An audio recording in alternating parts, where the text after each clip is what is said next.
शाळा सुरू झाल्या की शाळेमध्ये सुद्धा एक चैतन्य येतं नाही का.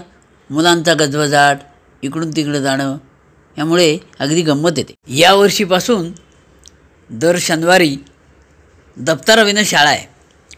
म्हणजे शाळेत मुलांनी येताना दप्तर आणायचं नाही, फक्त रिकामं येतं. यात असे कोणकोणते उपक्रम घेता येतील त्याचाच आता आपण विचार करूया. तेव्हा अनौपचारिकपणे शिक्षण आनंददायी उपक्रम. यातला पहिला उपक्रम आहे कीर्तन.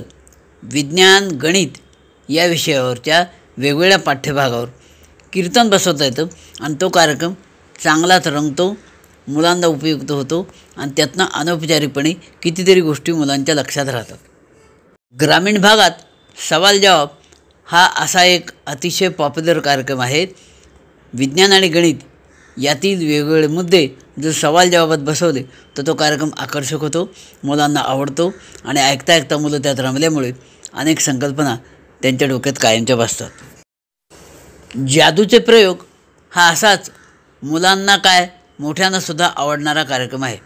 पण यातून विज्ञान आणि गणित यातल्या विविध गमती जादू म्हणून दाखवल्या आणि नंतर जर त्यातलं रहस्य समजून सांगितलं तर तो कार्यक्रम हे चांगला होतो आणि यातून अनेक मुद्दे अनौपचारिकपणे समजतात.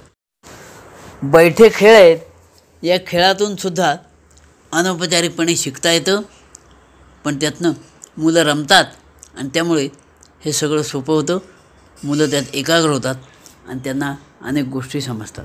लावणी हा असाच एक प्रयोग आहे ग्रामीण भागात, पण या लावणीच्या निमित्ताने आपल्याला काही गोष्टी यातनं समजून सांगता येतात.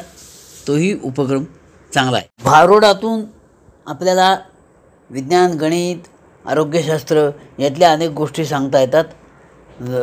साक्षरता याच्यावरती सुद्धा असं भारूड तयार केलेलं आहे, तर यातूनही गोष्टी समजून पोवाडा हा आपल्याकडे वीरश्री उत्पन्न करण्यासाठी आहेच, पण विज्ञान आणि गणितातल्या सुद्धा काही संकल्पना या पोवाड्याच्या माध्यमातून चांगल्या समजून सांगता येतात.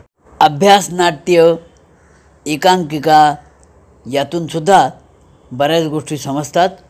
अनौपचारिकपणे मुलं त्यात सहभागी होतात, त्यातनं त्यांना अभिनयाचं ट्रेनिंग मिळतंच, पण त्याबरोबर गणित विज्ञानमधल्या अनेक संकल्पना त्यांच्या स्पष्ट होतात. एकूणच हा दर शनिवारचा तास जरी दप्तराविना असला तरी त्यात असे विविध उपक्रम करून अनौपचारिकपणे खूप काही शिकता येतं. हे अनौपचारिक शिक्षण असल्यामुळे त्यात मनोरंजन असतं. मनोरंजनामुळे मुलं एकाग्र होतात आणि एकाग्रतेनं जास्त चांगलं शिकू शकतात. त्यामुळे हा शनिवारचा तास पालकांनी वाया गेला असं न समजता यातूनही मुलं चांगलं शिकतात हे लक्षात ठेवावं.